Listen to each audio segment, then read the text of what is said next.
let's begin this February 16th meeting of Murraysville Council. To begin, will everyone please stand for the Pledge of Allegiance?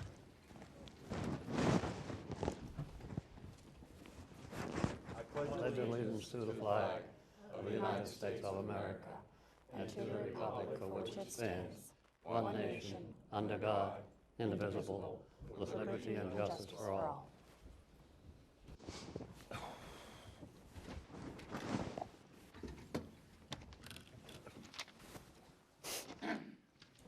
Okay, we will begin tonight with a public hearing in order to receive public comment on the proposed use of the American Rescue Funds granted to the municipality of Murraysville by the United States Department of the Treasury. So to begin this hearing, we're going to have Mr. Morrison just kind of give us a brief overview of some of the plans we've been working with and just where we're at right now. The American Rescue Funds were awarded to the municipality of Murraysville based on a formula by the federal government through the U.S. Department of Treasury. We were eligible for $2,050,000, which is to be dispersed in two tranches. One was July of 2021. The second will be July of 2022. There was, until last month, no final rulemaking on the use of those funds. So there were some expenditures which were determined to be eligible under the preliminary final rulemaking, and those were for a dump truck, a police car, and a project in the park. Since we've got the final rulemaking, which came out last month, and have reviewed the projects and made a recommendation to council as staff to use the funds to reimburse for police services during the period of March 2021 through the period that it would carry for those funds. We have made a list of projects to be expensed in the capital reserve with excess funds as a result of that, and it presented it to council at the last meeting. They involve a number of capital improvements projects that were either delayed or were not funded because of the impact of COVID. Okay. Any questions from council for Jim? Okay. Hearing none, we'll just get right into public comment. Anyone who's been with us before has probably seen we're pretty lax about public comment. Goes back and forth, goes well over 3 minutes. Looks like it's going to be a full house tonight. So we just ask that you try to keep it under 3 minutes. But other than that, anyone who has any opinion about how we should spend these American Rescue Funds, we'd love to hear what you have to say. We only had one individual sign up. Is it a Mike Cardez? Cardell, I apologize. Okay. If you could just give us your name and Hold address. it against you there. Well, you pretty much covered what I wanted to address, but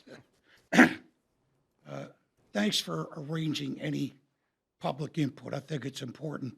And was this the first public input you had on this, or did you have one last year? No, this is the public hearing portion of it. We have spoken at least 3 times at public meetings on advertised agendas about it.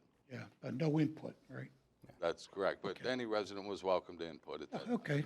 Sir, could you say your name and address for the minutes? We're just required. My address, you won't dox me or something. It's Cardell, Kardell, 4105 Ruby Court. Thank you, sir. You bet. So first, I wanted to just say thanks for having this public input, and I know you folks all work hard, and everybody in Murraysville appreciates that, and all the employees in Murraysville. You know, I come from another part of Allegheny County and been here since 2006, and, you know, this is like heaven. So I appreciate, everybody appreciates the hard work. So now on top of everything else you have to do, you've got this responsibility of trying to make sure this $2 million, you know, which was graciously bestowed upon us by the feds after it was taken from us. You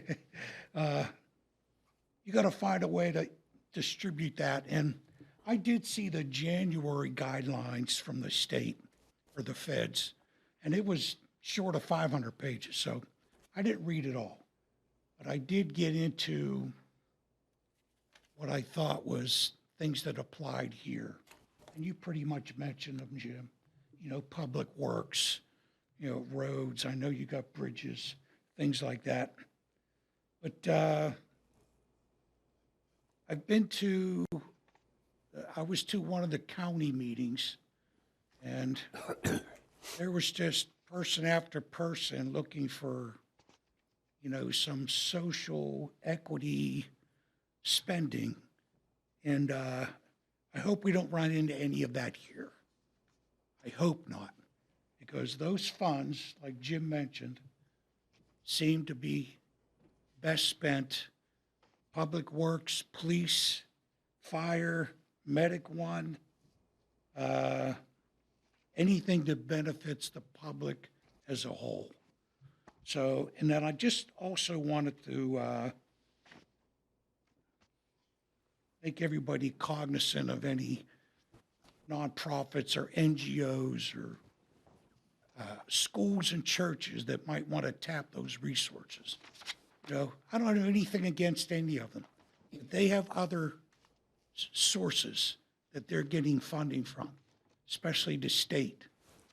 So I think that money should be spent here to benefit all people in Murraysville, not any specific group. All right, so if you just all try to keep that in mind. All right, thank All you, right, sir. and a couple other things. So what's the next process here for distributing that money? You're gonna have another public input, or are you gonna announce where the money's going? Can you would elaborate? Yes, if council accepts staff's recommendation, that was the list of projects were provided at the last meeting. Okay, If council agrees with the recommendation, then we'll do what's necessary to implement those projects. okay, all right. And you have on your website what's left in the pot, so to speak, after that money is spent or allotted? I think we spent, what, close to 400,000 of it so far. And I did have a list of projects here. I'm trying to put my hands on.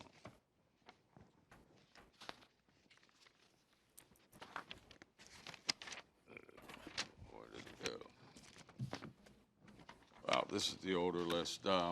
We had proposed to do improvements at the park with the amphitheater. We proposed to replace the air handling and heating units at the municipal building, which also doubles as the emergency management center, the community center, which serves as a shelter during emergency, and the public works building. We also indicated that it'd be a good idea to address items in Duff Park. The two pedestrian bridges on Duff Trail are in dire need of replacement. We had a emergency generator placed, or would have an emergency generator placed at the community center again as a warming shelter for emergencies. And I think that was it. So have any businesses approached you that were impacted, that are looking for any of that money? Really? No, sir. Okay. Well, that's really all I have to say. It sounds like you're on the right track. All right, thank you, sir. Thank you. Thank you. Now, I know I no one read else has signed up, but for the good of the order, whoever. First come, first serve. They're already standing, sir, but you will get a chance to speak. So we had, If you could just both, just for our minutes, so you give the name and address, please. my name is Kevin Lovelace. I live on 22 Wallace Road. My name Chris Croyle, live on 1519 Sardis Road. Thank you. So we had contacted and got several names on considering getting water for several residents. And we have a map of that and everything. But we recently understood that it was supposed to be more of a public thing, so we added Sardis Fire Hall, because Sardis Fire Hall doesn't have water yet either.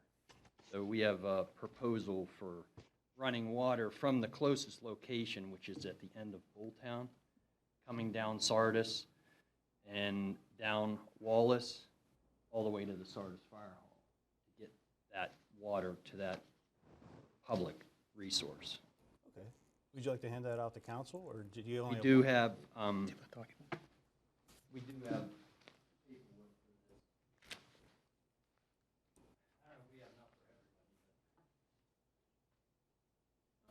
We can make copies. Yeah. There's enough in there, there's about 10 copies in there. So in 2001, we had contacted Administrator Jim Morrison, and we wanted to revisit in 2001 a proposal that we wanted to have water back about 20 years ago. So I contacted Jim this past summer to get some prices on the listing of all the pipes and everything else that's needed. And I think you provided that in there. Yes, council has copies of that. Okay. So the extension includes line from northern Bulltown Road, about 480 feet. Sardis Road's about 1,000 feet. Down Wallace Road, about 1,800 feet. For a total of 3,800 feet, which is about 6/10 of a mile. And in those documents, though, I have that referred as Plan A without Sardis Fire Hall Station 78. At the time, in 2001, and still valid today, property owners experience a lot of drought issues, which leads to constant fear for losing water during bathing, washing clothes, and having stock up on water for flushing toilets and our basic needs if we were living on a campsite. Some property owners require a cistern, like Kevin has a cistern, and if to truck water in every so often when the well goes dry, we have lots of neighbors drilling new wells to get their water back. So we did a little survey over the summertime, and we have 11 properties that are interested out of about 18. 3 properties, there was one person that was deceased. One's a, what do you call, electrical station? Yeah, that Substation. substation. And then someone else who doesn't even have a house there, we couldn't get in contact with him. We recently read an article in the Franklin News last week about council's intention about sharing the funds to the most people you can, hand out the funds. It's not the general small pack of people. What came to mind is if we thought about including Fire Station 78, since they have no public water up there. And also,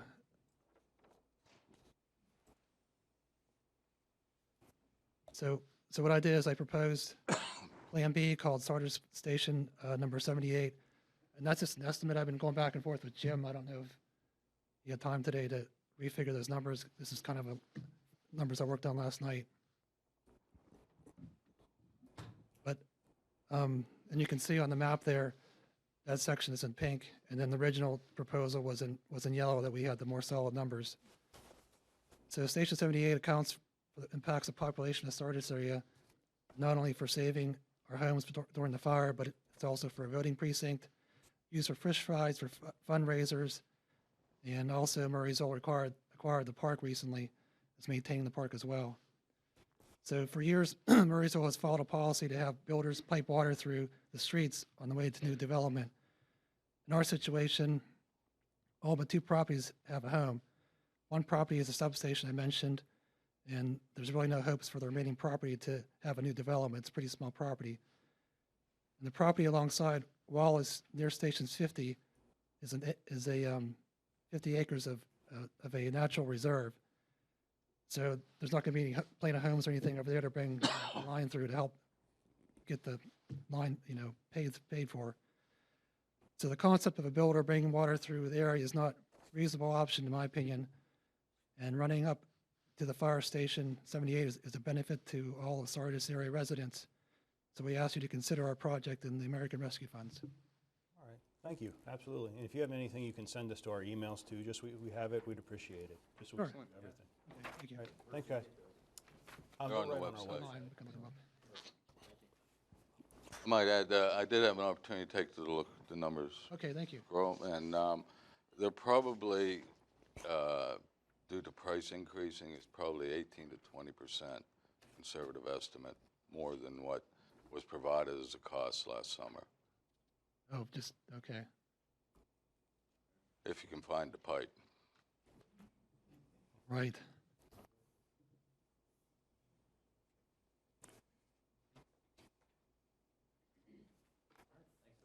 Thank you. Thank you. Thank you, guys.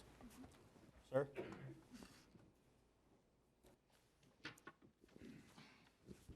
Thank you, and thank you for the invitation. My name is Paul Rizzo. I live on Pleasant Valley Road. I would like you all to consider the possibility of putting some money into improvements at Pleasant Valley Park.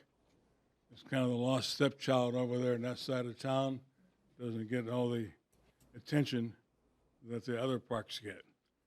And right now, there is no toilet facilities there except for a porta-john right along the road, which really isn't keeping with the Marysville image to have a porta-john for one of your best parks.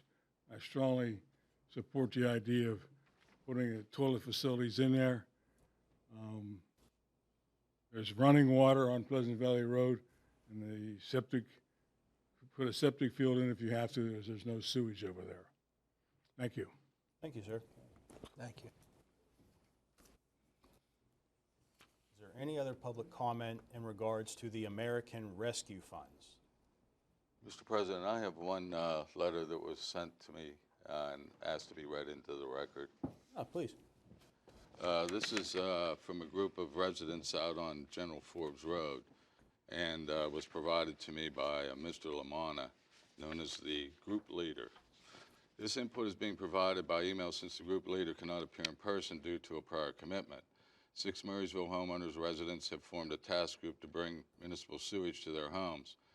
The municipal authority is aware of this project and is actively engaged. One of the stated uses for the American Rescue Funds is for sewer infrastructure, which our project definitely includes. Specifically, our task group is designing and installing a collection line for the conveyance of municipal waste from our homes to an existing FTMSA manhole in the DeCesar Bella Melise plan along School Road South. FTMSA is overseeing the entire project to enable their ultimate acceptance of the CL as part of the FTMSA municipal sewage system. However, the 6 Marysville homeowners are completely funding the project, and the CL will be available for tap-in by other homes nearby if circumstances present. The benefits to the municipality community are the on-lot septic systems of the 6 homes will be retired and properly disabled. Each of the 6 systems is 40 years old, and such systems are generally viewed to have a finite life. 40 years is the upper limit of such system lives. Other homes with on-lot systems inaccessible to the new CL have the potential for their future tap-in. Most people consider handling waste via a municipal system versus on-lot system is environmentally preferred. This project can serve as a positive demonstration model for other groups of homeowners with the same need for municipal sewage. The total estimated cost of this project is $161,000 and is comprised of 2 parts. Cost to design and install the municipal system, $60,000. Cost pertinent to the 6 homeowners, $101,000. If the Marysville Council has any questions on the project request for our funds, please contact the leader of the homeowners group, Louis Lamanna. Thank you for your time and consideration. Thanks, Jim. Thanks. Okay. Any questions from anyone before we close the public hearing? I have a comment on a couple of the people speaking here about sewer and water lines, so. Normally I don't do double comments, or just if you could kind of make it quick, sir. Yeah, so normally a municipality or whoever owns or runs the water or sewer authority, they put the lines in, but not the tap-ins to the house. It sounded like what Jim just read, the group leader quoted him 2 prices, one for bringing the sewer to their property, and the other one to bring it from the property, I guess, from the street into their house. Am I right? If I'm correct on the background of this, I believe they're proposing to put a 2-inch line with grinder pumps on each one of the lines to that 2-inch line and taking it across School Road South to an existing sanitary system. Is that right, Mr. Rumball? Does the municipality own any other grinder pumps or sewage pumps that they do? Municipality doesn't own any grinder pumps. The FT, FTMSA, yeah, do they normally? I can't answer that. I do not believe so. I don't think so. Well, I would just again caution that people are going to come to you and want things that do not serve all of the public. It serves an individual or small group of people. And that's not what that money was for, from what I could tell. So, thanks for letting me chime in again. No worries, sir. That microphone. That's kind of weak. Okay. That brings us to or actually, could I have a motion to close the public hearing? Make a motion to close the public hearing in regards to the American Rescue Fund. Second. All those in favor, please say aye. Aye. Okay, public hearing is closed. That brings us to our regular agenda this evening. Could I please have a roll call? Mr. Spadaro? Here. Mr. McKenna? Here. Mrs. Ling? Present. Mr. Dice? Here. Mr. Stepanovich? Here. Mr. Lemak? Here. Dr. Lee Corns? Here. Mayor Simon? Here. All right, thank you, everyone. Do we have any unlisted amendments this evening? No, sir. Okay, that brings us to the consent calendar items. Are there any questions about the minutes, bills, or the investments and transfers? Okay, I'll just note that I'm abstaining from any payments to KU Resources. With that said, all those in favor of or actually, could I have a motion, please? I'd like to make a motion to approve the consent calendar items, A, B, and C. Second the motion. All those in favor, please say aye. Aye. Opposed? Motion passes. Comments by the mayor? Thanks, Mr. Dice. Are we ready with the slides? They're or- up on my slide. Let me get them up. Oh, there. Well, There you Okay, go, Mayor. first is ARP tax prep at the Murraysville Community Center. It's select Fridays in February, March, and April. It's by appointment only. There is no walk-ins. You must call 412-394-8959 to have help with your taxes. If you do not get an answer, leave a message and they will get back to you. Only one other message tonight. We're still running the 12 miles, 12 weeks challenge in the parks. Any park, any Murraysville Park, Westmoreland Heritage Trail, any Westmoreland Conservancy property. Take a look at MurraysvillePARecreation.com if you want any more information, and that concludes my comments. Yeah, thank you, Mayor. That brings us to comments by the Chief Administrator. Mr. Morrison. Two quick comments. We've interviewed two candidates for the chief administrator's position. Third will be interviewed on Friday, so we're moving forward with that. And over the next few months, I'll be serving on a task force to bring broadband services to Westmoreland County. Wonderful. Thank you. Okay. That brings us to community input, and this is where people can speak about whatever they like as long as it's 3 minutes or less.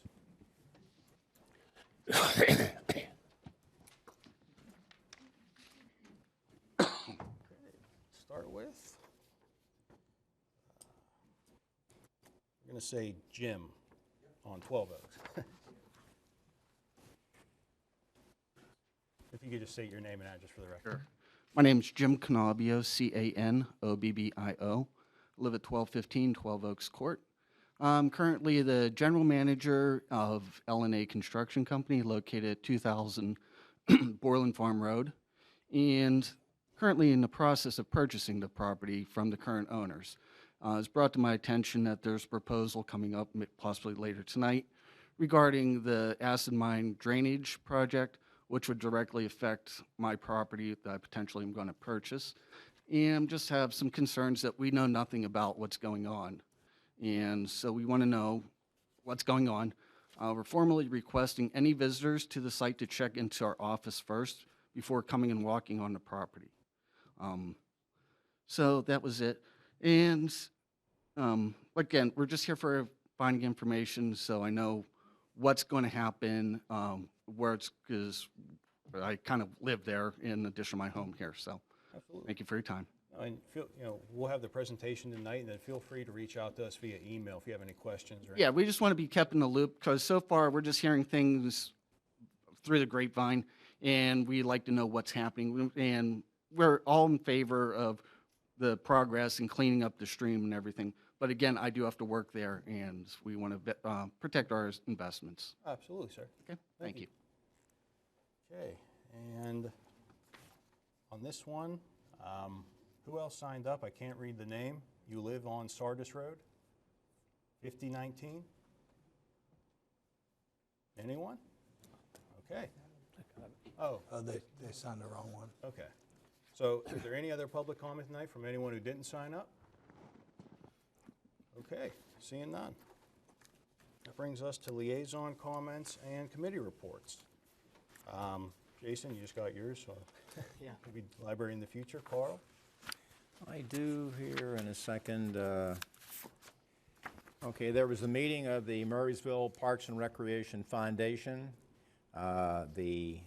Jordan Polito from the county was present.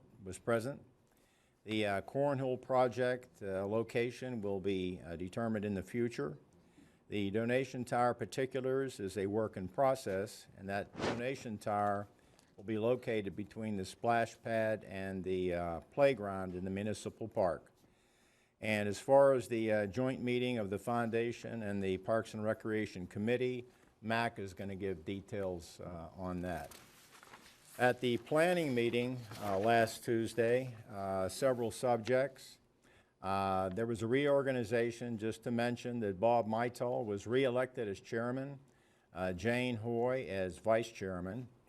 The first item was the Murraysville Corporate Park, which is a warehouse development, and that's located at Mellon Road and Route 22 behind the existing storage facility. And there were requests for 4 ordinance waivers. One had to do with pipe slope, another air quality, acoustic, and the impact study. The discussion, there was a significant discussion on the glazing requirements for the building. The Planning Committee felt it was sufficient to pass along to council, and we'll be seeing that here at the next or 2 meetings from today.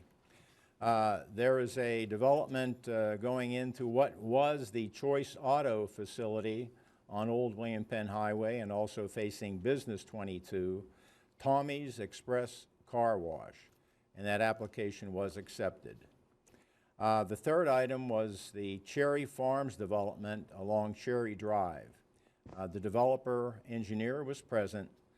The municipal staff presented in live, if you will, consultants in the land surveying, geotechnical, and stormwater addressing the proposed development.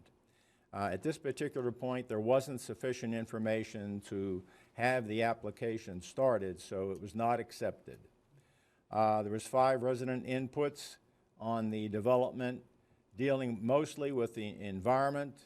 There's a stream on this property, slope stability, and the construction traffic. Important item as well is the lot size with a planned residential development can vary, but it should be noted that the requirements of the number of houses in an R1 development, R1 property zoning will be met. And the next meeting is March 8th. Okay. Don? Medic 1 meets tomorrow night for their first meeting in a while. Okay. Jamie? Pension met this morning. I had an appointment, so I was not able to be there. Staff is welcome to chime in. In short, while our accounts tend to fare very well, January was not a good month for us, and we saw about a 4%. Jamie Lynn? I don't know, we just got yours today, sorry. Mac? So last Tuesday, the Parks and Recreation met. We actually had a joint meeting with the foundation, and that we brought in a guy that works for a company, but he's been working with the mayor too, Jordan, who he looks at what the vision, our long-term visions for the parks are, and try to get on the same page with the foundation, because the foundation is what funds those projects, whereas the Parks and Recreation Committee, have the ideas for it, the vision of what we're looking for, reaching out to the community for that. So obviously, we've repeated over and over that we have the neighborhood park survey I asked the community, please answer those surveys. If you didn't get one at your home, you can go on the website. We want to hear what the community wants in these parks. We want to make sure we put in those parks for who's using them, what they want to see, what we need in there. So please answer those or just reach out. You know, my email, Carly's email, they're all on the website as well. So we'd like to hear from anyone on ideas for those. We're putting together different visions, short-term, long-term visions for not just those neighborhood parks, but for all of them on what we're looking to do with those. And we're going to coordinate with the foundation so that we can be lockstep for that. So then Carly reported that our Public Works, with all the extra time with us after snow that they had, what a great job they've done. They also had painted the picnic tables, picked up the block for the Pedora Park, painted the garbage cans for all the parks, and are still working on the water line at MCP. So hats off to Bill and his crew. They've done a fantastic job with the roads out there, but they're still doing everything to get ready for spring. Hopefully it'll come soon. The mayor had given a few of the things that are upcoming for the recreation. Also, everyone keep in mind the Egg My Yard was pretty successful last year. That will come and put eggs out with candy and stuff for the kids in your yard. That is something you have to sign up for, so please go on the website and sign up for that. They had on Valentine's Day, there was a hike at Pine Valley Park that was successful with a hot chocolate afterwards. They're doing another hot chocolate hike at MCP on the 29th of this month. So anyone wanting to join, and that counts towards the hiking for the 3 month, the 12 miles in 3 months. So I believe that's it. Okay, thanks, Mac. That's awesome stuff. Yep. Thanks for the hard work. FTMSA meets tomorrow. Right. So with liaison comments out of the way, that brings us to our workshop items, and we will begin with a presentation on the proposed acid mine drainage remediation and green space development project. Jim? Mr. Sampson's here this evening to present.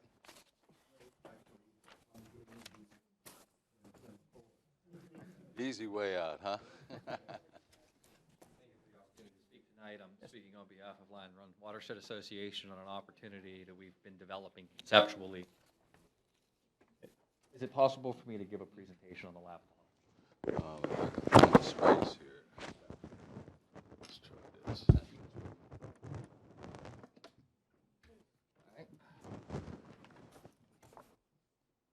Come up under presentation. And then it'll be this second one down.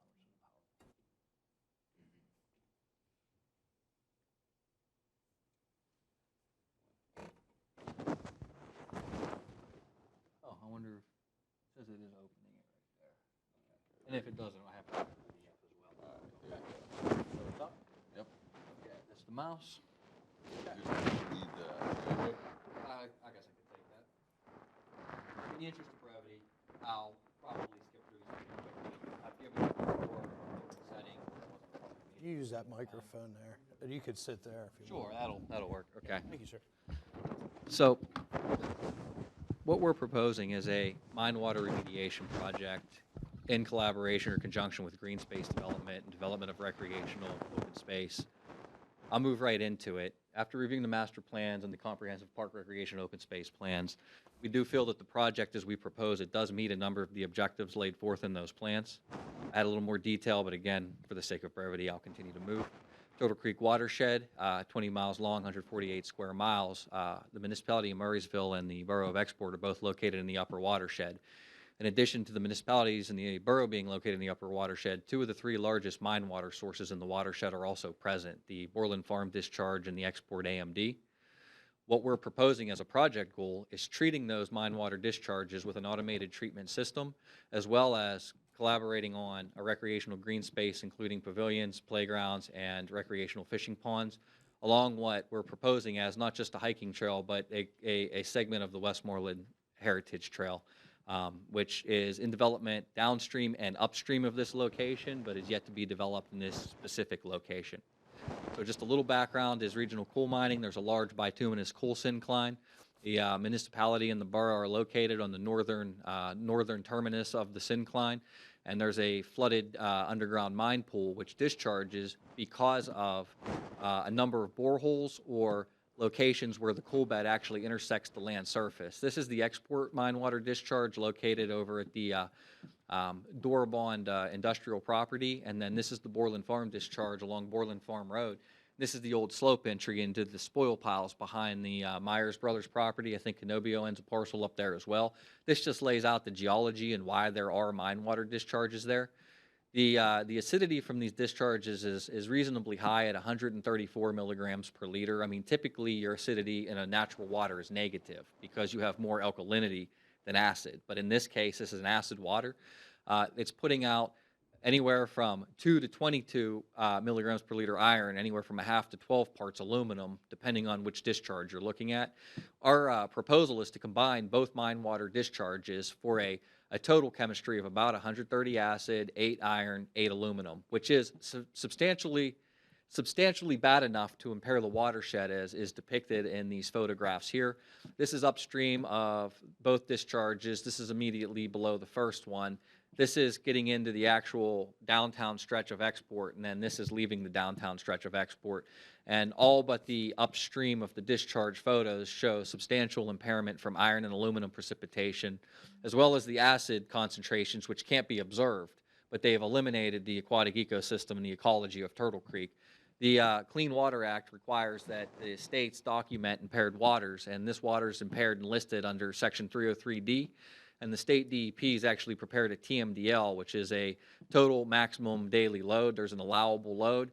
Currently, there's 3,200 pounds of acidity, and the allowable load's 193. There's 434 of iron, and 74 is the allowable load, and so on and so forth. So the reductions that are proposed in the DEP's TMDL document are anywhere from 83 to 95%. By implementing this project, we would be working towards achieving the TMDL and having Turtle Creek delisted from the 303D section of the Clean Water Act. What we're proposing is an automated treatment system. This is an aerial and a street view of a similar plant in north central West Virginia. This is the technology and approach that we propose to utilize. It's similar to a municipal water treatment plant, where you have your control building and your clarifiers to separate your solids from your liquids. Your treated water discharges back into the stream. Other buildings are just control buildings and pump buildings. This is a street view where we have a lime doser. This is the one big difference here, is that this one has a calcium oxide lime doser to produce a slurry. The slurry neutralizes the acid. Once the acid's neutralized, the metals precipitate. Those precipitated metals are collected in these clarifiers and then pumped back into the mine workings. The proposed project location is east of downtown Export along Old William Penn Highway. This is an Export Borough-owned property along Borland Farm Road. These are the two discharges from the Delmont mine that we refer to as the Borland discharges. This is the Export mine discharge down here on the Dorabond property. There are some site constraints that we've taken into consideration in the conceptual approach, including a number of high-pressure, high-volume gas lines, private municipal sewers, and an overhead power line, plus proximity to the stream and various neighboring parcels. But our proposed approach would be to have the extension of the Westmoreland Heritage Trail constructed across that parcel with a series of small walking and bicycling trails around a number of fishing ponds, pavilions, and playground areas. These fishing ponds would be fed by 3,000 gallons per minute of treated mine water from this fully automated mine water treatment plant, which would be fenced in with all the proper securities to keep the public from accessing it, while also providing parking for the treatment plant personnel and separate parking for the recreational uses of the property.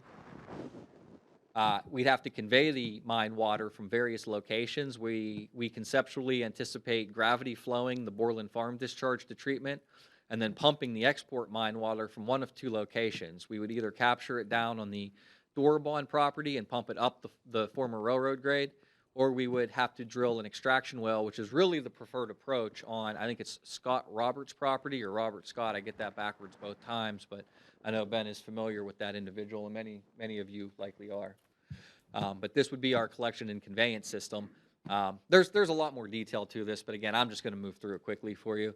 The treatment capacity will run about 1.3 tons of hydrated lime a day with various oxygen requirements and CO2 concentrations that would have to be dealt with, but that is standard mine water treatment engineering. We'd be producing approximately 700,000 gallons per year of treated sludge, which would be pumped back into the mine workings, which is a standard approach. It's utilized routinely by the Pennsylvania DEP. PADEP operates anywhere from 20 to 40 of these treatment plants around the state. And that is our precedent when we go deeper into this project to say that this has been done before, this is successful, this is effective, the state does it and continues to do it to this day. Typical capital of construction is $8 to $10 million with operations ranging from 150 to 400,000 per year. When I see 10 or more million, you're usually treating 14 million gallons a day. We'd only be looking at about 4.2 million gallons per day. So we might be more in the 6 to 8 million range for capital and more in the 200,000 range for long-term operations and maintenance. But in conjunction to the mine water treatment project, we're also proposing some green space development. I took this opportunity to a picture of a nice largemouth bass that came out of a different location. It's kind of what we anticipate having here.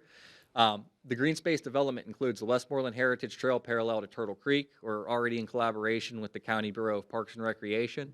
The fishing ponds would utilize treated mine water for aquaculture, which the various research studies over the last decade have shown great success in doing that. It would include the walking and biking trails, pavilions and playgrounds, educational signage, even fishing along the improved water quality of Turtle Creek, which is a trout-stocked fishery. It would include public restrooms. It would all be ADA compliant and separate parking for the treatment plant versus the recreational area. Just for a minute here, I would like to introduce my colleague, Jim Christie. He's a principal with CEC, where I also work, civil and environmental consultants. He's a landscape architect with extensive experience in making these projects happen. Sure. Thank you for having us. Again, Jim Christie, I'm a landscape architect. We do a lot of different projects like this, and we try to tie them into the community. So it's beyond just the treatment, but how do we tell that story of our mining past? And then why are we doing this? So when we do these recreational pieces, we're bringing people to the area.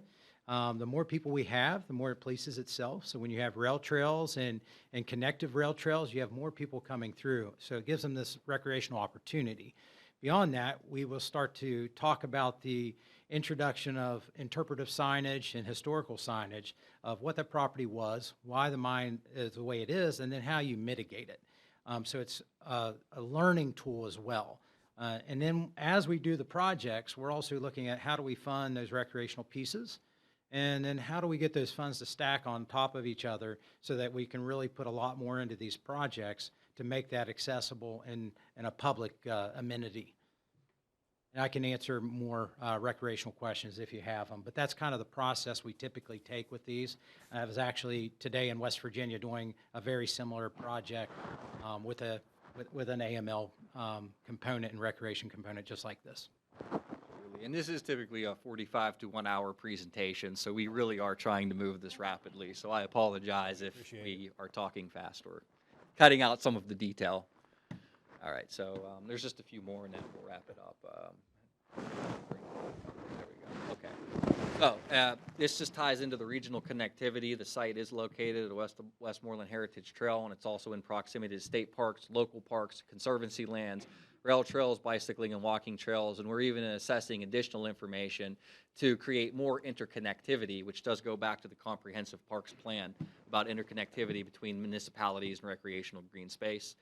There's even the potential for a stream restoration component. Once the water quality in Turtle Creek is improved, we could add riffle pool sequences, do bank stabilization, create aquatic habitat.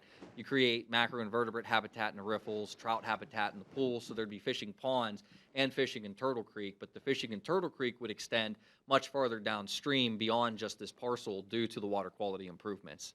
Again, we'd be working towards achieving the TMDL, which would be eliminating the acid, iron, and aluminum in Turtle Creek. Funding and collaboration, again, this is just to show that there are various funding mechanisms to make these projects happen that would really alleviate a lot of the financial burden on the municipality. Some of this does require matching, but some of these can be matching to, some of these grants are matching to other grants, depending on whether they're state or federally funded, or even if they're local, county, or private donations. Next steps is really for another presentation, but if we were going to take this farther, we would just collect better topography, do delineations, perform some geotechnical at the site. And I just wanted to give some credit to every individual up here who's actually helped to develop this project to this point. This is well within the capabilities of these individuals to deliver projects like this. With that, I just want to play a 40-second clip, and that'll wrap up the presentation. This is the proposed project. Let's see if it actually plays. I don't think it will. All right, that's okay. I think it's just a software issue. So thank you for the time, and that is what we are proposing. Are there any concerns from council? I'm sure there's a lot. Yeah, the one question I have is that you can't object to this other than the funding. I mean, I can't see what's wrong with it. So, with nothing being wrong with it, which I'm sure there might be something, but is it simply a matter of, funding? Is that what it is?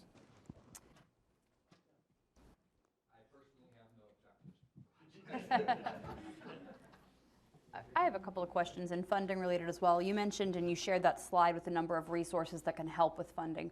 Were you speaking specifically for the creation and the setup, or ongoing operation costs, or a bit of both? A bit of both. Sir, could you talk into the microphone, please? No, thank you. We've got folks at home too, and this is televised for them, so. Yes, it used to be years ago that these types of grant funding were only applicable to the capital costs for construction, but over decades of using these funding programs, it's become apparent that without an operations and maintenance component, that there's no point in putting the capital up front in the first place. So over the years, these programs have evolved to allow a greater component to be used for long-term operations and maintenance, as well as to allow those allocations to be invested in interest-bearing accounts and other methods of accruing additional dividend on the initial principal value to be used specifically for operations and maintenance. Okay, and you had mentioned that the range typically varies between $150,000 and $400,000, and you would estimate for a project of roughly this size, those ongoing operational costs might be around $200,000. That is correct. Is this a sort of thing where, so you showed some really neat things in the slides and the video that didn't work, but it looked like it would have been really cool. Is this the sort of thing where those operational costs include how cool you make the project or how many extras you have, or does it have to do more with the size, the volume? Those are entirely operational. It covers the costs of the hydrated lime, which is your main reagent to neutralize your acid. There's usually a flocculant to precipitate your solids.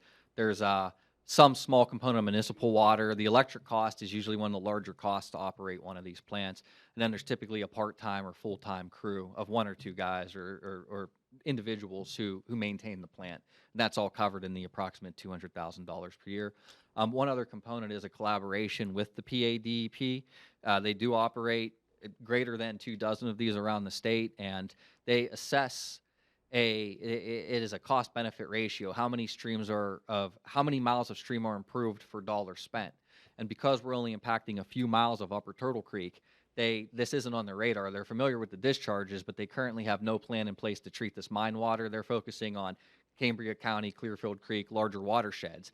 But if there were contributions that would cut their component in half, it would change their ratio to the point that they might want to come on as a partner. And a lot of times if DEP comes on as a partner, they take over perpetual operations and maintenance. Okay, and then questioning in kind of a different direction, if you don't mind. So it sounds like, as Carl said, there's a lot of advantages to this project, but we do know that we have at least one potential landowner that's concerned, and I'm sure that there's residents or business owners where other facilities like this have been built that have had some concerns. What are some of those concerns that typically come up? Noise or?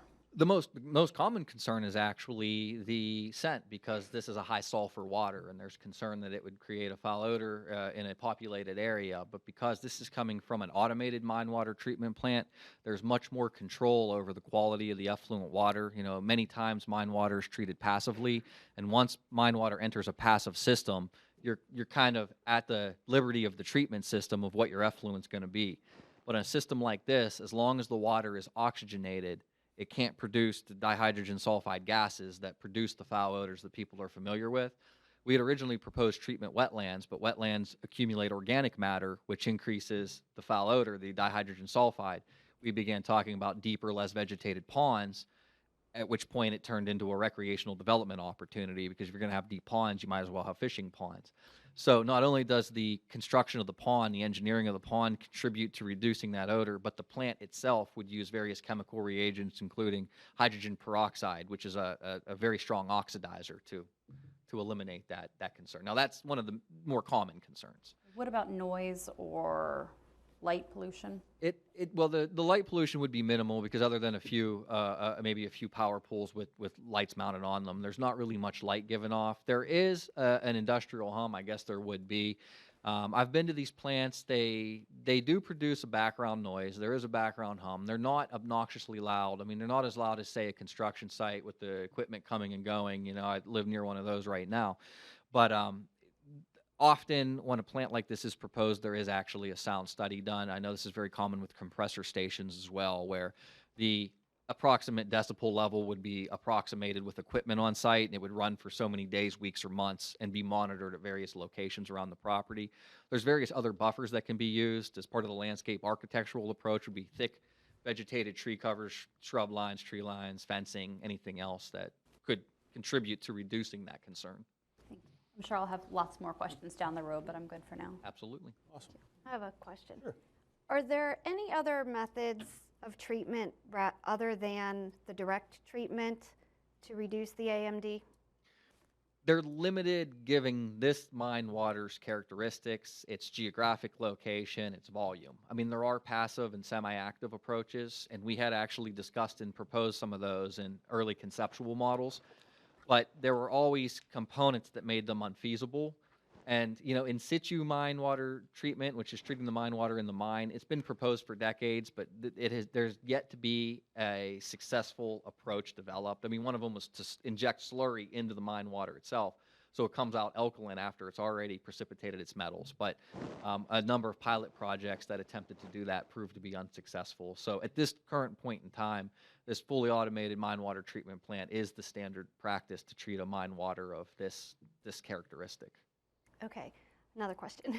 So on your diagram that you had of what the projected plant is going to look like, I noticed that there was a not super high chain link fence surrounding the plant. So you said there was a security system in place. Can you tell us a little bit more about that? It would be standard. Even the chain link fence is just something we put in the animation. I mean, it could be anything from a 4-foot chain link fence to something you'd see around a medium or moderate security prison. It's really whatever we would decide as a collaborative group as the project progressed forward. What do we want to see? How does this need to be done? What would be appropriate to protect both the infrastructure and the general public? And as far as security systems, it would just be surveillance, high fencing, surveillance, basically limit the ability of individuals to get in and either damage the property or get hurt. Mm-hmm. But we, as I've said to many people, when I say conceptual, this is the absolute infancy of the project. There's still plenty of opportunity to modify and adjust as necessary. So as the drainage is being treated in the water, does there come a tipping point where it doesn't need to be treated anymore? Unfortunately, no. Mine water has shown itself over the last century to attenuate naturally, but only under certain conditions. Small mines, above drainage mines. There's a few mine water discharges along the Monongahela River in Greene and Fayette County, which after more than a century are discharging neutral water with low metals. But it's because they had the appropriate characteristics. They expended their iron sulfide supply, which is the source mineral for the iron and sulfur. They were above drainage, which allows them to more readily oxidize their mineral, which is why they expended it within a century. But these deeper, fully flooded mines, they're less oxygenated. They go through their supply of iron sulfide much slower, and the acreage of these two mines is immense compared to the ones that were observed on the Monongahela River, which were maybe 200 or 300 acres, whereas these are in the thousands of acres. So, there's empirical evidence that would indicate that in time, all mine water will ultimately treat itself, but it could be on the order of centuries. One more question. Okay. So you had said here in the proposal that we got that you were interested in working with other partners and stakeholders, including local municipalities, landowners, other watershed organizations, and environmental NGOs and resource agencies. Have you contacted all of those, and if so, who are they, and are they willing to participate? We've coordinated to some extent with the municipality and with Export Borough. And I'm collaborating with the Watershed Association. There's another watershed association in the Turtle Creek Valley that may be on board, may be interested. The biggest collaboration would truly be with the State Department of Environmental Protection because they have the capital to match and maintain this treatment system. I have reached out to John Smoyer, who is a manager of these types of projects in the Western Basin of Pennsylvania.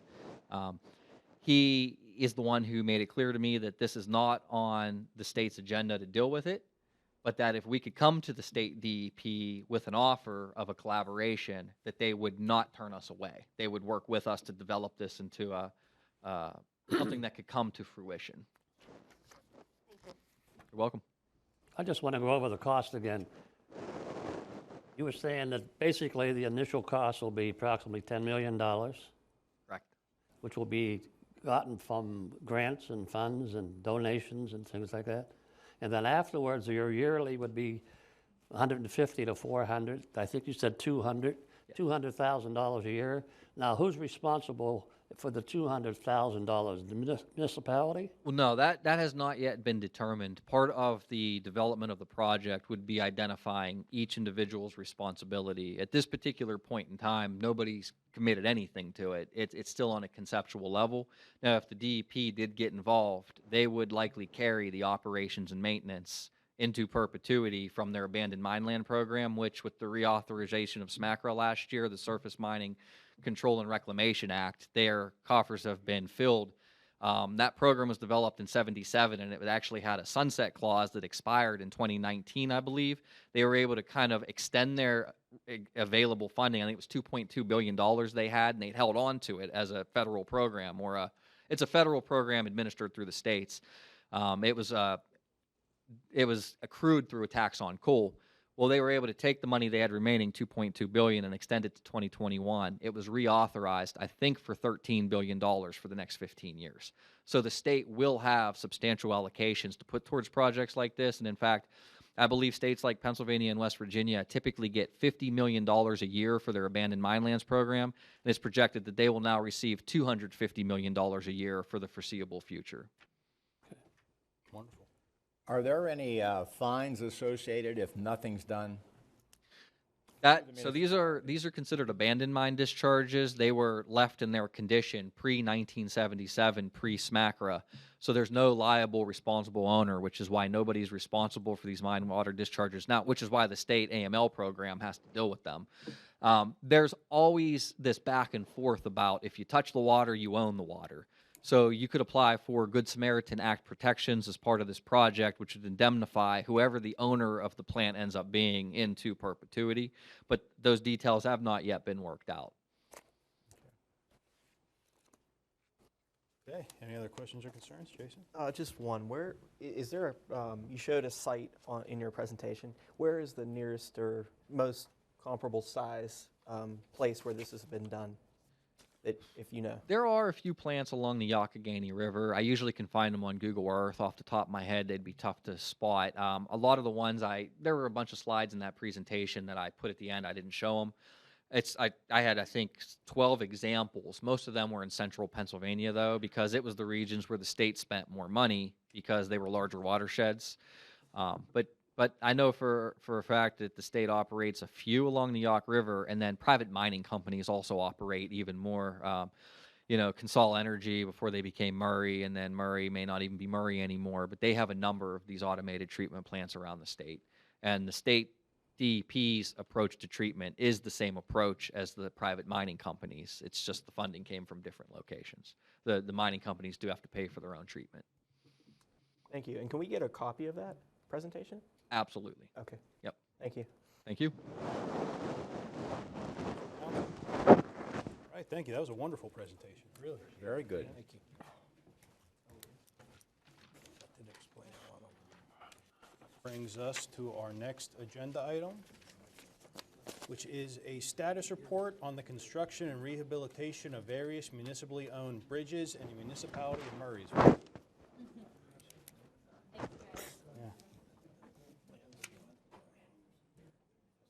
As we have periodically reported to council, there's been 3 bridges identified in Murraysville that are either in poor or critical condition, those being Kelcan, Logan's Ferry, and the Heather Highlands Bridge. Council last year had authorized some beginning studies on those. We did some cosmetic repairs on Kelcan and Logan's Ferry and Heather Highlands. I included in your packet the 6-month report that we're now required to do as a result of the condition of the bridges.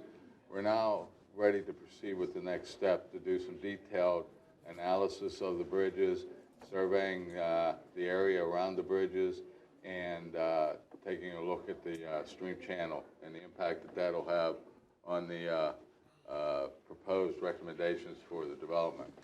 As also indicated in the past, 2 critical bridges, Logan's Ferry and Kelcan, provide special challenges. Kelcan being the only way in and out of that housing plan, and Logan's Ferry from an alignment point of view, and Kelcan from an alignment point of view, but especially Logan's Ferry because of the requirements now on access, visibility, alignment of the bridge, and the location of the current bridge. We've talked with the engineer. They have outlined the next step in the proposed work, and we're estimating it's going to be about $30,000 to take a look at those 3 bridges. Why I think it's important that we proceed at this point, lots of money are available through the infrastructure grant program at the federal level. In fact, next Tuesday, I will be on a call with a representative from Senator Casey's office and his DC office to discuss the best avenues to move forward. We're probably looking at this point in time for all 3 bridges an expenditure of between $8 and $10 million. So we got to find some money.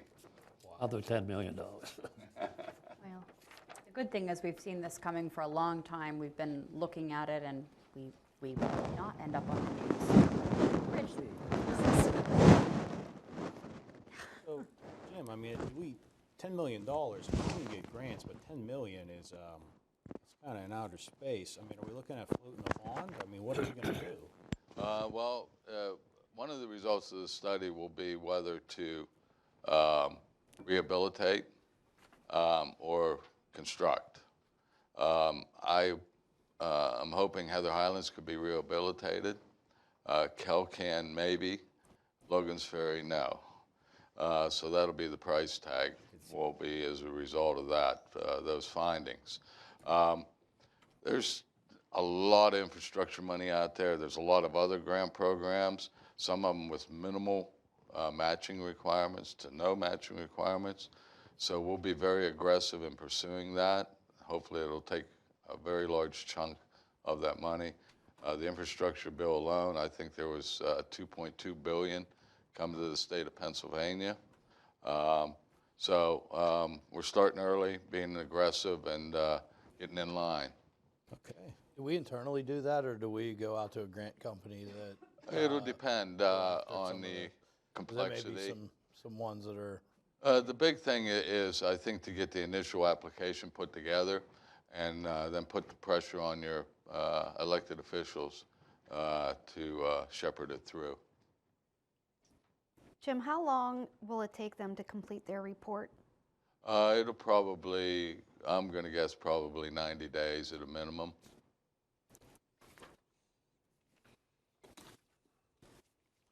Okay. Any other questions or concerns? Obviously, we'll monitor this going forward. We have no engineering, no community development, no public works and parks. That brings us to our council action items. We're on 13A. Can I have a motion, please? I'd like to make a motion to consider resolution number 747-22, a resolution approving the transfer of the restaurant liquor license number R-15437 into the municipality of Murraysville from Hempfield Township for Giant Eagle Incorporated, 4810 Old William Penn Highway. Second. Thanks, Jason. Jamie? Yes, as reported at the last meeting, we had a representative from Flaherty O'Hare, the law firm hired by Giant Eagle Incorporated to handle the transfer of this license. This would be a restaurant license as part of the remodeling effort that Giant Eagle is going under right now. I would like to clarify for all the rumor mongers out there in Murraysville, they're not tearing down the building and starting over again. They're not relocating anywhere in Murraysville. They're just doing a rehabilitation of the interior. Okay. We had a good presentation about this. Are there any questions or concerns before we vote on it? Nope. Not here. Terrific. Okay. All those in favor, please say aye. Aye. Opposed? Mr. President, I have to abstain from voting on that, so I don't know if we have to do a roll call for that or not. No, if you're the only abstention, we'll just Yeah, I'm note just you gonna be abstain. abstaining from voting due to my family's ownership of the beer store next door. Okay, wonderful. And what you should do, Max, just be totally safe, is just send like a written email to Jim, and he'll keep it on file, and thank you. Okay, well, that passes. There's 6 yeas and 1 abstention from Mr. McKenna. That brings us to 13B. Can I have a motion, please? I'd like to consider approval to enter into a contract with United Concordia Dental for the provision of dental insurance for the employees of the municipality of Murraysville. Second? Okay, thank you, Tony and Jamie. Jim, dental? I'm sorry. A few months ago, we were approached by several different employees that they were having trouble with their dentist. Their dentists were dropping MetLife as a covered provider because of the different fees and reimbursements that MetLife was providing to the dentist. I guess through the COVID, all of the different physicians, but especially dentists, I guess, have had to increase all type of personal protective equipment. Maybe that is steering their rate increases, but MetLife is not coming around with any increased reimbursements. So we did sort of a survey among the staff, and some people had no issues at all. But several people even sent us letters from their dentists saying that we are no longer covering MetLife because we just can't afford to do that. They need to do something with their reimbursements, or you need to find another dentist. So that brought us to talk to MetLife. We talked to MBS, who is our healthcare provider that we get MetLife through, and they actually contacted MetLife, who has no plans of doing anything with their reimbursable levels. So that took us to a next step that we asked an agent through our insurance company to provide us with quotes on other carriers that would have equivalent coverage to what we provide now, because both unions, we're allowed to provide a different carrier. We just have to provide comparable coverage. So they provided us with information from United Concordia and Guardian. JC and Sandy sat and did a comparison in the worksheets in your packet of the various options and the various prices and the various stipulations of each package. All of them were comparable. What we thought was interesting is United Concordia actually had better coverage options than what we have right now, and their prices were comparable or less. 90% of our employee staff are family or husband and wife or parent and child. We have very few that are single, and that's where we saw the most increase was in the single rate, but it doesn't offset the savings that we would see in the family. Guardian in the past, when I was first hired here, and I'm not sure if it was when you were here too, we had a lot of issues with Guardian. We had a lot of issues with their billing, their payments to providers, to dentists, to their invoices to us, to adding employees, taking employees off. It was difficult. So with that history, I really didn't want to venture down the Guardian path again.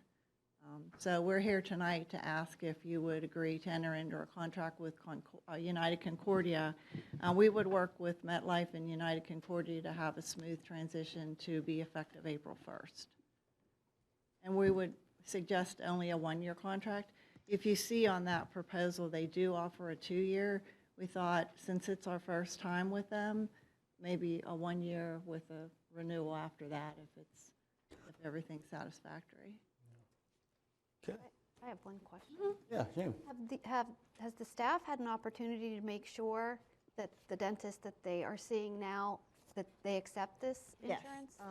JC actually provided some information to both unions, and the employees were able to go online and search their different providers, and no one had an issue.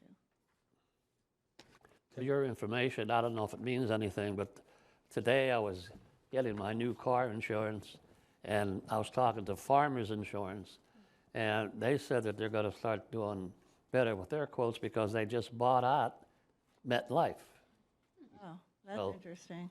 That's something you can look at down the road, but Farmers bought out MetLife, so supposedly they're going to be willing and willing to give better rates and so on and so forth. Okay. Just for your information. Yeah, keep that in mind. Yeah. That could be one of the issues with MetLife not wanting to Yeah. work with anybody. Yeah. No, the school district uses United Concordia. We have it through there, so they're pretty, they seem pretty good to deal with, so. Yeah, we've checked with some other vendors, and the insurance agent, and they had, good things to say about it. They're usually pretty good too, like if someone did have an issue with their dentist not being one of the providers, that they would pay the patient out, and then the patient pays, the check goes directly to the patient, so they're pretty good with that too. Okay. Just two quick questions. Did we consult with any dentists themselves what their opinion of the insurers are? Because we got in Murraysville, lots of dentists. I did not know. Okay. This may apply maybe to Tony and or I, but the board members are not eligible for this. Correct. Okay. By charter. Okay.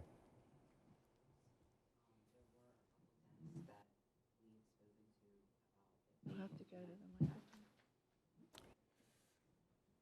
There were a couple dentists that we spoke to that currently were taking MetLife and also take United Concordia, and they attested to United Concordia being, a very good plan and easy to work with. So they didn't seem, at least in the two situations that I spoke with them about, they didn't seem to have any issues with them.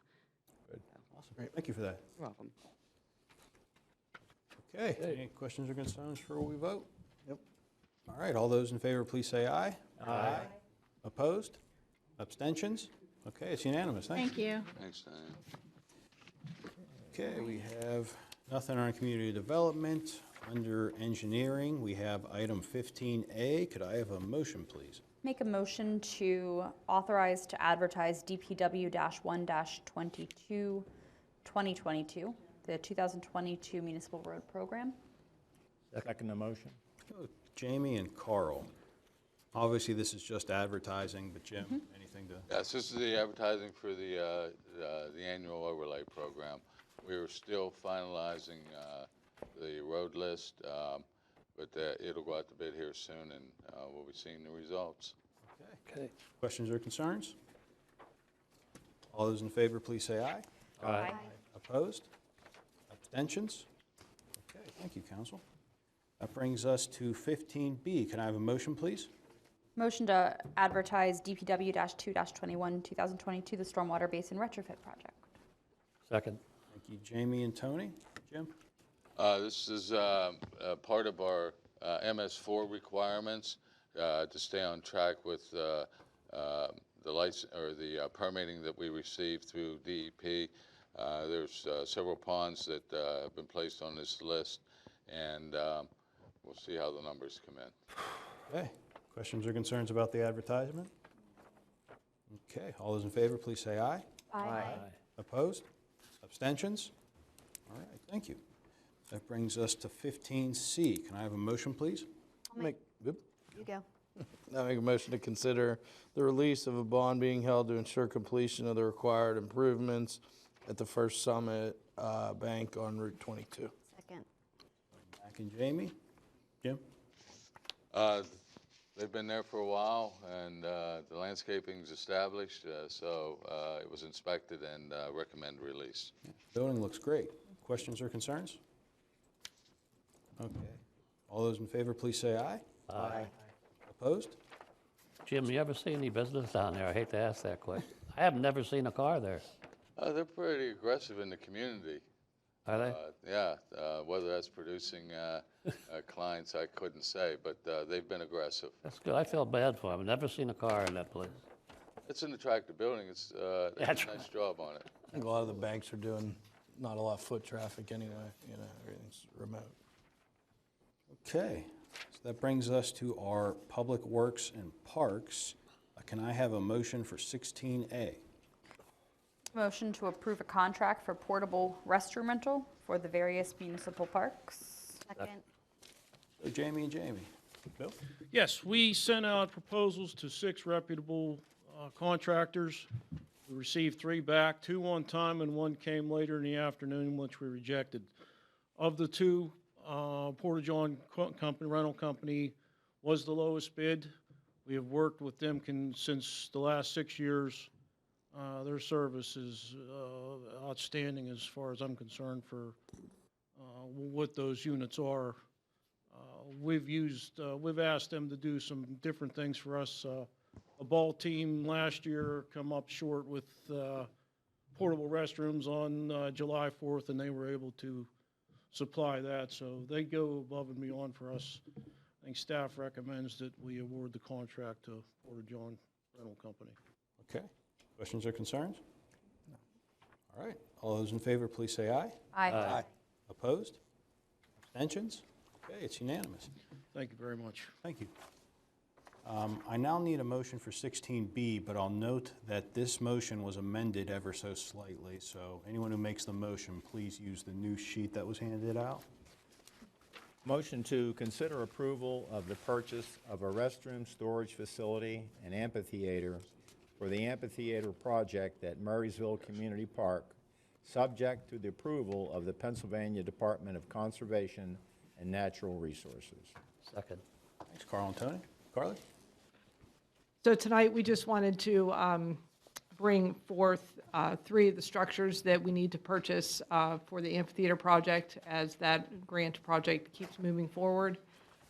We were able to locate all of these through the CoStars program. And the first is the flush restroom facility, which is through CXT. It's the same type of facility that we have at the Visitor Center along the Heritage Trail and out at MCP at the new playground. So it'll have 2 unisex restrooms with 3 stalls in each. So a little bit larger than our existing facilities, but they've been great to work with, and it's a good product. So that's where we're going with right now, and that's at $156,870. And then the maintenance shed is 12 by 28 with a man door and a 6-foot door in the loft inside for additional storage. And will be used for maintenance items, electrical utilities, and any kind of additional storage that will be asset to the amphitheater once it's up and rolling. And that is also on CoStars and coming in at $16,128, and that does not include freight. And we'll get a hard quote on that once we get the PO cut and DCNR authorizes purchase. And lastly, the band shell. That's been a long coming discussion, but RCP Shelters is coming through for us with that design. It's 50 by 30. It's a laminated wood gable band shell. It will have a back wall on it, and it's right around $94,245, and that is for the structure itself. It does not include installation and the concrete and everything else to go with it. We're still working on those costs. But we wanted to bring this to you tonight because the lead times are so extended and costs just continue to rise on all of these types of products right now. So we're continuing to work with DCNR and get the design plans and everything approved, so we will keep you abreast of that project. Okay. Questions or concerns from council? But this is sort of a unique project. As you know, we have multiple sources of matching funds here. We have commitment for in-kind services. So timing is critical as we move forward. And as we all know, every day we wake up, prices get a little more expensive. In some areas, and surprisingly, the amphitheater, the original quote on that is pretty close to what the cost is now, 12 months later almost. But the others, the restroom, we went from a 2-hole facility to a 3-hole facility in each, so that increased the cost there. And we were fortunate enough to find the outbuilding on a CoStar program. We anticipate coming to council March 16th for authorization to advertise, which will include the earthwork, the construction of the facility. The water line is almost in. The sewer line is almost in. And we anticipate getting bids April, and awarding in May. And hopefully gear the delivery of all this, all the buildings at the same time that they're done moving dirt, sometime in September, October. That's the ambitious plan. I like it. Okay, questions or concerns? I did provide in the support documents some photos of what these buildings will look like, if you didn't see those. The maintenance shed is just a general rendering. They couldn't provide one to us specifically until they have the order from us. Okay, awesome. Council? The restrooms are ADA compatible? Yes. They will also have locks on them, time locks on them, like the facility down at the Roberts property. A time lock, you mean they'll be set to lock automatically? Okay. And just a quick question, what makes a unisex bathroom a unisex bathroom? Not putting a men and women sign on them. That's it, huh? Okay. So that's confusing to me a little bit. If there's 2 sets of 3 stalls each, they're not going to be designated 1 female and 1 male with 3 in each? No. Why not? Because depending on demand, sometimes the women's facility gets a higher level of use than the male facility. We implemented that down at Roberts. It seems to work out very well. In fact, that's the same thing we have at the pavilion above the soccer field. It just says restroom. It's multiple stalls, not individual restrooms, like those are single units. There'll be urinals, 1 urinal, 2 stalls in each of them. Or I'm sorry, 3 stalls in one, 1 urinal, 2 stalls in the other.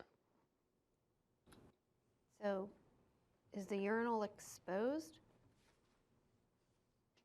Yes, yes. So if they're not designated male and female, somebody could be using the urinal and have... And they lock the door.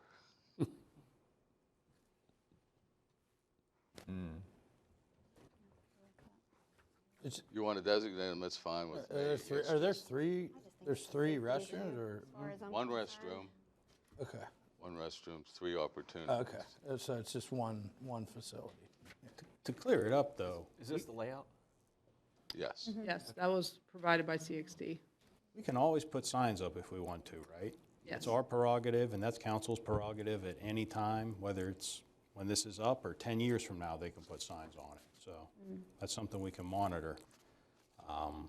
Any questions or concerns, though, about these specific, the layout, anything like that that we don't like, or anything we want to go over? You said that is the way the ones at the splash pads like that. But those are actual, like, one person would go in and lock the door. There aren't multiple stalls. They're single. They're like family bathrooms. This is more of like, there's 3 different stalls, and you can choose to lock the outer door or not. You could leave it open and go to a stall, but both genders could use.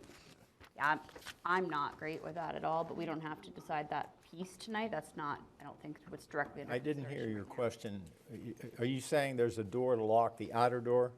So there's some, we have lock some mechanism. restrooms that are like that family restroom style. So I could go in, say with my son, lock the door, and there's 1 toilet there, there's 1 sink, it's like a little big room, and I can help him use the bathroom. They're saying, and that's what I'm familiar with, for example, by the splash pad. What is being proposed here is different. You open the door, you step in, there are 3 stalls, correct? As well as an exposed urinal. So I could go in with my son, and there could be a man using the urinal or a woman in a stall. or a man in one stall and a woman in another stall. That is what is being proposed. Could have 3 stalls. Can they lock that? We probably should talk about this now, and if you want to change it, because when we issue the purchase order, we're going to have to identify what we want. No, I'd like to see that changed, and I think it sounds like a few other folks do as well. Even when there are 3 stalls and you could choose to lock the door so that nobody else can come into the whole restroom, I think most people would feel very uncomfortable doing that, thinking, gee, there's a lot of people out there, I don't want to lock everybody out, but I also don't really feel comfortable here with my small child. I'd like to see it change. So you would want a 1 men's, 1 woman's facility? Yep. And then could there be like a generic no, we're not doing an extra one. Undecided. Well, no, most places have like that family restroom that is like that single-use stall like we already have, plus a men's and a women's facility. I imagine those would be much more expensive. Yeah. Strike, that's why I It's a said little never bit mind. bigger of a building. Right. with an Now, do we have to do that? Was that a requirement by a federal? No. No. And we don't have to do that, right? No. Okay. I say guys' room, girls' room. I agree. So it's either men's and women's, as it's laid out now with signage, or we remove the urinals from the concept and then it's. I'm still not. I'd prefer signage. Yeah, I think you go men's and women's. I think it's a safety issue. These are our parks. If something were to happen in that bathroom because, I don't know, I think it's a concern. Okay, so what are we thinking then? Is it men's and women's, so the men's room would have 1 urinal, obviously a women's room wouldn't, and we'll just put the signs up? Are we able to do that with what's on the agenda tonight and proposed? Okay, is anybody against that? No, that makes sense. Okay, so with that direction given, are there any other questions or concerns? No. Okay, hearing none, all those in favor, please say aye. Aye. Opposed? Abstentions? Okay, motion passes. Thank you, council. Figured that one out. Thanks. Do we have any old business? No. New business? No, sir. No executive session? No outstanding action items? One more motion, please. Motion to adjourn. Second. All those in favor? Aye. Okay, thank you.